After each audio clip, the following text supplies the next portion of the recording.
she's got a new book. It's coming out. You could pre-order it right now, and I have it here. I'm just not organized. Here it is, right here. It is called Selective Persuasion. Selective Persecution. My God, I can't read today. The Legalization of American Fascism. Simone Gold is also a JD on top of being an MD. If you read her bio, you could pretty much talk to her about anything. Let's bring her in right now and say hello. Dr. Gold, how you doing? Great. It's so fun to be here. Thank you so much. We appreciate you coming. You know, I said on this anniversary, I cannot believe it's been 5 years. And you know what you don't maybe not know about us here in New Jersey, we were the first ones to roll out a COVID test ever in the state of New Jersey. One of the labs we work with was one of the first 30 in the nation to get approval. So we hit the ground running pretty early. And what in the first couple months, we figured out this thing's got a mortality rate that of the flu. You know, we don't wear masks for viruses, and that you can read all that in my book. But I'm watching you from afar because you were pretty vocal about it. We were just, you know, doing what we do, treat patients. And when I'm watching the persecution that you and your team got, holy moly, I'm going, and that, oh, it's not just me, it's everybody. Yeah. I mean, you're bringing me back. No, I cannot believe it's been almost 5 years. I guess it's been about 5 years since we all recognized the truth, right? I recognized it. I gave it a couple months when I thought, well, maybe this virus is entirely different compared to all other viruses in the history of the world. I gave it a month or two, and then I was like, no, they're not speaking the truth. So I figured out, mid to late March. And then, I couldn't believe the lies, the propaganda, the disinformation campaign. It came down hard. I'm a lawyer too, and I was very worried for our nation, the willingness with which people were giving up their constitutional freedoms. Lockdowns of healthy people, that's not a thing that we do in America. 6 foot social distancing, that's not a thing that we do. There's no such thing as essential businesses and unessential businesses. This was all not legal, not true. That's really what got me most alarmed, and we had to speak up. Well, I'm glad you did. And you got a lot of great doctors there. Dr. Brian Call, you got so many different people in your group that have been so outspoken. And, as we were trying to compare all the data that we were seeing in our offices, a lot of times we turn back to you guys and say, what are you guys saying? You guys are saying the same thing we're saying. And then the whole of the media is not saying a lick of what we're saying because they would censor us on every. Is that kind of what the book is about? Is it about all the censorship you got in that period? Yeah, it's kind of amazing. So I wrote a short book in the past called I Do Not Consent, My Fight Against Medical Cancel Culture, which is specifically what I endured. But then after January 6th, where I was present at the Capitol to give a speech for which I had a government issued permit, the propaganda, the censorship against me, the targeting of me directly got, much, much, much worse. It took a whole nother level. And so the book is this most amazing kind of like legal thriller story that you can't believe happened in America of a weaponized government against Dr. Gold. I mean, kind of like what Donald Trump endured, but I'm still just a private citizen. I'm not president of the United States.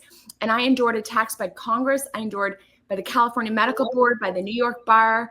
I was debanked, deplatformed. I couldn't fly. Honestly, I was framed by the government for potentially carrying narcotics. I mean, the stories are unbelievable. So I walk people through how our government has really been weaponized, and it's quite eye-opening. Just one example. I endured an FBI SWAT team raid on me, right? There were 20 officers in tactical gear screaming and breaking down my door with a battering ram. And months later, after this happened to me, I looked up what are the criteria for which you can order a SWAT team raid. And they're sensible, right? You're a member of a cartel. You are a drug kingpin. You have a criminal history. You have a violent history. Those are the criteria to order a SWAT team. Why are you ordering SWAT team raids on people like me? That's what our government has done and really targeted us. So it's really, it's just kind of an eye-opening look at our federal government. That's incredible. Oh, Michael was at January 6th. He didn't go in the building, but he was there to support that day. And he kind of noticed something was weird about this. And, let's get out of here now. It looks like it might be a little bit of a setup. Did this all happen to you immediately after January 6th? So January 6th was peaceful on our side. You know what I'm saying? Like, remember the world before January 6th? Maybe you go to a political protest and it's fine and you leave. It was really like that. I was on the east side, which was not really shown on the media, but the east side was quite peaceful. I talk all about that in the book, and it was shocking that I was arrested in such a violent arrest, 12 days later. It was shocking. Every detail about what happened to me is highly alarming and highly shocking. And I encourage people to read the story because it's honestly not possible. It reads like fiction. That's incredible. Michael, yeah, jump in. Yeah, I do. You know, what's incredible is help me understand something, and just to put your background in context for people that don't understand you. And I was looking you up, and I was listening to you on actually Jordan Peterson, right? So high school, tell me if I'm wrong anywhere. High school graduated at 16, college at 19. Was it med school at 23 right there? And then you became a lawyer. So you okay. So you have a law degree and you have the medical side. They're kind of like adversarial fields, right? That even like what you were talking about with Jordan Peterson. So it seems like you have an ability to memorize data and analyze data at the exact same time. Is that something that you took into this book as well? Very much so. Thank you for that insightful question. I do think, I think I'm kind of like bilingual. Do you know what I'm saying? Like I think of the medical, the memorization, regurgitation, that kind of ability. And then there's the analytical ability that good lawyers have. And for me, it's all one and the same. They all live together in my brain. And I put that to good use, during the COVID years and pushing back on the tyranny and also in the book. It's really cool. I think doctors are good or could be good at facts, and lawyers could be good at analysis. So for some reason, I was gifted with both. No, you sound like us. I mean, Kelly's a nurse practitioner. I'm a research doctor. So we kind of took the medical staff. I analyzed the data. They were treating patients, and then we kind of put it all together. So I get the dichotomy there. It makes total sense. I mean, a lot of people weren't doing that. And it seems like, and this is kind of like my beef with the medical community too, because we talk about this all the time. It seems like that everybody kind of went back to practicing the exact same way they did before COVID, as if no one learned a thing from the 3 years of lockdowns, and nobody wanted to analyze the data. Are you finding that as well? Yeah, actually, I'm highly alarmed, and I try not to sound too much like I'm selling, but we created a national telemedicine company because people were just pretending like this didn't happen. But we know the doctors have revealed themselves to not be critical thinkers and also not to put the patients first. It's tragic, and I don't think patients should be in what I call legacy healthcare or the medical industrial complex. I think it's dangerous. So we formed Gold Care. The independent physicians got together and we formed goldcare.com, which is national telemedicine. I'm not trying to sell it, but I'm trying to let people know that there's an alternative, because I think the legacy healthcare system is dangerous. They have not acknowledged that they failed to think and they failed to look out for their patients. You could sell it. You're here. Let's do it. Let's talk about Gold Care. So tell people a little bit about it and what they get. Gold Care, first of all, I learned a lot during the COVID years. So for one thing, allopathic medical doctors were very different than naturopathic doctors. And we medical doctors didn't even really know about the science of naturopathic medicine. That's ridiculous. I'm sorry, that's ridiculous. So one of the things Gold Care does is we put the naturopathic and the medical back together. There's no artificial division. We have naturopathic doctors, we have medical doctors, they work together seamlessly. But the biggest thing we do is give Americans and people across the world information. We never again want people to be so fearful of medical propaganda that they give up their freedoms. We can't have that. So we invite you to come join us. Goldcare.com. It is literally $10 a month. That's it. $10 a month. If you don't join, I'm sorry, there's something wrong with you. It's $10 a month. You get an insane amount of education. We do medical town halls. We do them like on bird flu. Next month, we're doing measles because everyone wants to talk about measles. We did a town hall on Ozempic. People want to know if it's safe or if it's not safe. We did alternative cancer treatments, and we put medical doctors and naturopathic doctors together. This kind of content doesn't exist anywhere. And literally it's $10 a month because we want everyone to have access to it. Goldcare.com. Please join us. Please, you guys should all come join us. Yeah, I think education in itself is important, and we don't have time to do that. Like in the hospital, people don't know half of what's being said to them. They're in a high stress area. So even if they are consuming what you're saying, they're not going to remember. So I always said that when I became a nurse practitioner, if I could get through and educate at least one person a week, if they left the office being smarter about themselves than they were before they met me, then I feel like I'm doing something, because that's the worst part. Honestly, is giving people medications. They don't know why. You're looking at the meds and you're realizing med 3 is being given because med 1 caused the problems, but they don't know that. It's absolutely heartbreaking. So what we do it entirely different, Kelly. You would be in love with it. So we do deep prescribing classes for people where we teach people how to get off the meds if it's possible. It's all about education. We actually don't want people to have so much reliance on medical specialists. When necessary, okay. But we shouldn't have this blind reliance. We should have this robust education. We have about 5 or 6 live classes every week, and then we have a huge library of on-demand classes. We can rewatch them. We do classes for the public. It's really extraordinary. There's no content like that out there. Kelly, for sure. Doctors, you're totally interested at goldcare.com. It's for the freedom independent doctors that got together, and we built this. We built this from scratch. That's awesome. It's pretty cool. If you're just joining us, we're here with Dr. Simone. Of course, we're talking about Gold Care, but also here to talk about selective persecution, the legalization of American fascism. Give me a little tidbit. I got so many. We have the same publicity group, so we share a lot of information. And I saw so many tidbits in this book. It kind of talks about the law, talks about medicine, right? Give us a little something. Can you walk us through a little bit? I got a lot of people in this chat that want to buy books. First of all, consider buying free sale, because I'm told by the publisher that really helps the algorithms, but you will not be disappointed. So I take my story, which is I'm a mom, I'm a doctor and a lawyer. I'm about as filled with accolades as you can get in America. And I endured a violent FBI SWAT arrest. I was put in jail. I was shackled and handcuffed and perp walked in front of my neighbors. I was sentenced by a judge after taking a plea for a single nonviolent misdemeanor to 60 days in federal prison, which was a maximum security federal prison. I interviewed the women in prison, which was a fascinating experience. So there's these, people who've been there 15, 18 years, people who are there 1 year. It's incredible.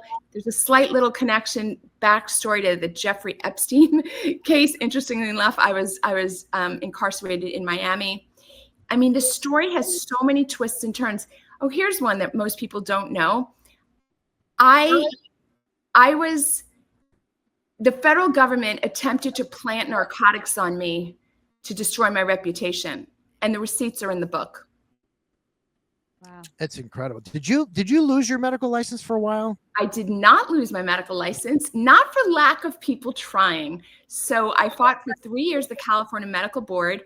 They finally they were sanctioned by a judge, essentially. The judge in December of 2024 spanked them and said, you can't take away a doctor's license for free speech. Right. Sorry, not a thing in America. Well, I'm glad to hear that. I thought, there's so many stories out there and you never know what, I find it interesting. I hate to say this because, I got a friend of mine who kind of the same situation. Now he jokes because he was in federal prison. He's like, yeah, I was in the can. What was it like when you were in federal prison? I mean, you got a family, you got friends, you're away from home. Can you give us a little insight to that? It's extremely difficult. I mean, I'm fine and I'm well adjusted and I have an amazing team and an amazing life. So it made it bearable, but it was horrific. It was horrific. I was in isolation for 8 days. I didn't know if the isolation would be the entire 60 days. There are no words to describe how severe isolation is. It should be illegal. It should not be something that Americans use, except in very extreme situations. And I was in a maximum security, which made no sense at all. So I would say that you have to go in with the attitude that you're going to make the most of it. You have to accept reality. The reality was that this was, a District of Columbia prejudiced judge who hated people like me, and that's what he did, and I couldn't reverse it in the time. So I went in with a plan, and my plan was to talk to all the women there, right? I thought that would be interesting. When else would I have that opportunity? So I made it my mission every day, and that gave me a focus, but it was terrible. I can imagine it was terrible. I mean, just from the, what really troubles me, we have, Dr. Gold, we have a Captain Chris Kuhn that comes on every once in a while, and he was a Marine captain that got hurt in battle for this country, and he was inside the Capitol cleaning it up, and they did the same thing. They stormed, came in, swatted him, put had his pregnant wife out in the freezing cold with his son out in the snow. And they came in, and we saw all the audience saw the video cam of that. It's really troubling to see this come down on real people. When you have that happen to you, then take me through, if you can, that going on, and then now when you see all the things that you were right about being proven right over and over and over and over and over again. Because when I was doing the show early on, you were one of the people that I would listen to help parse the BS. If you know what I'm talking about. So if you can, just take me through that. First of all, we need to have an apology and an acknowledgement of the misdeeds that happened. You can't go forward if you're not going forward in truth.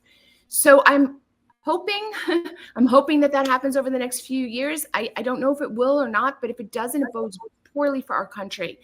Yes, we were vindicated. Yes, many people are more awake to the situation. I think it's why we have a change in administration.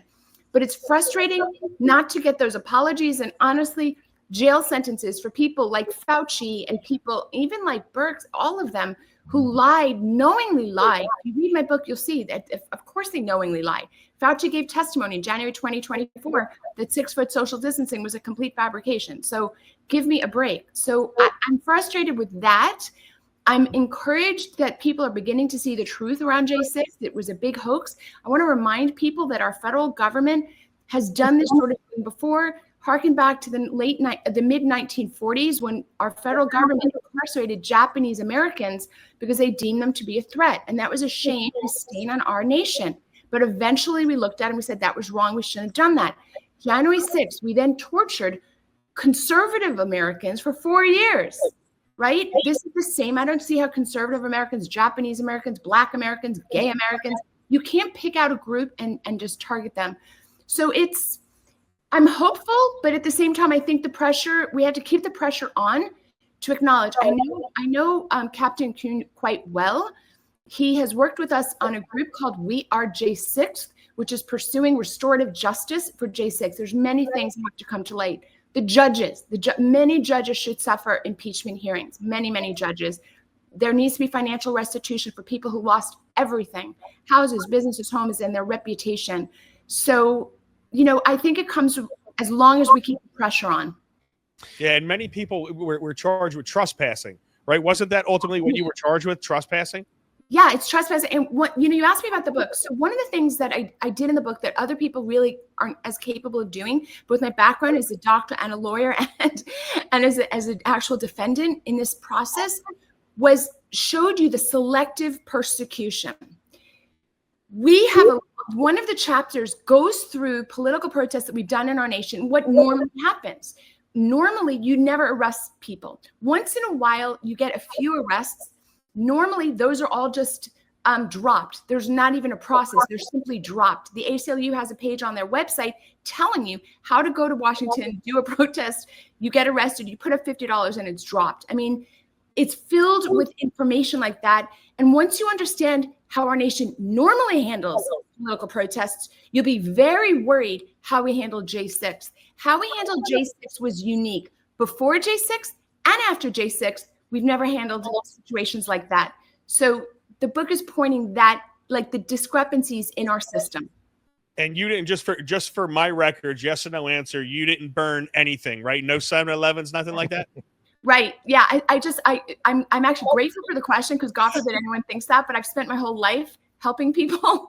And so it's, you know what I'm saying? Like it's the fact that I was treated like this is unreal. Yeah. And I like to point out every chance that I get that you had people that literally burned down buildings and didn't suffer what you suffered. Their houses didn't get raided and things like that. It's an interesting dichotomy when you look at it. I bring all the receipts in the book. So it's not a dry book at all. But it took me 2 years to do because there's over 600 references. So I say what judges have done in other cases. I let you know what judges have done in my case. My judge in my case, he has never sentenced any misdemeanor to a jail term ever. It's never happened. In fact, there was a terrorist who he let off so lightly that the appellate court above him kind of slapped him down and said, you can't let a terrorist off that lightly. That was about 10 years ago. He represented 9/11 terrorists who bombed, who were partaking in oh my God, I'm forgetting the collapse of the World Trade Centers. I mean, this is who's sitting in judgment of people like me. So it's very filled with information that is just fascinating. Yeah, you saw it on that side, on the J6 side. I got it right after my book came out on the DOJ side. I'm still fighting them. And, a lot of people think, and I tell people, everybody said when Trump won, they said, it's all going to end soon. I go, yeah, there's still a lot of deep state in there and they're still coming for me. They haven't quite gotten to those people in the Department of Justice. So I'm still answering subpoenas and questions and all that fun stuff. But it came out amazingly right after I started doing national TV on my book. So I know how you feel and I'm still not quite done with mine. Do you have is there still residual nonsense that you have to deal with?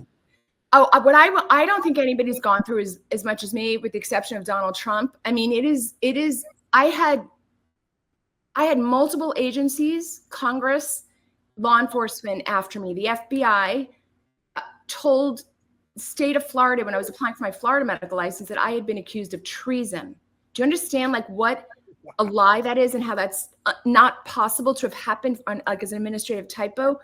However, I've been fighting them aggressively for 3 to 4 years, and I've pretty much won on everything, but it took an extraordinary amount of work and a huge amount of money and time and dedication. And it's awful. Like, the lawfare is awful. It's draining, and it mostly, I think, the part that you probably feel like I do is just the waste of creative space. Like, you could be doing something better with your time. Oh yeah.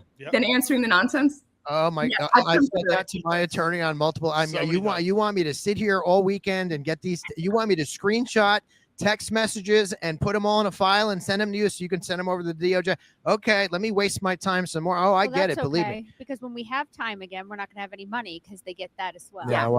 Well, my legal defense, my audience has been very generous with my legal defense fund, but I appreciate it. It's not going to cover it at $500 an hour for the attorneys. It's a drop. To defend my California Medical Board license, which I knew they came after me for free speech, and then they turned it into a second J6 trial, and they finally got spanked. It took 3 years. It was over $200,000 in hard costs, not counting my costs, not counting the reputational damage, all of that.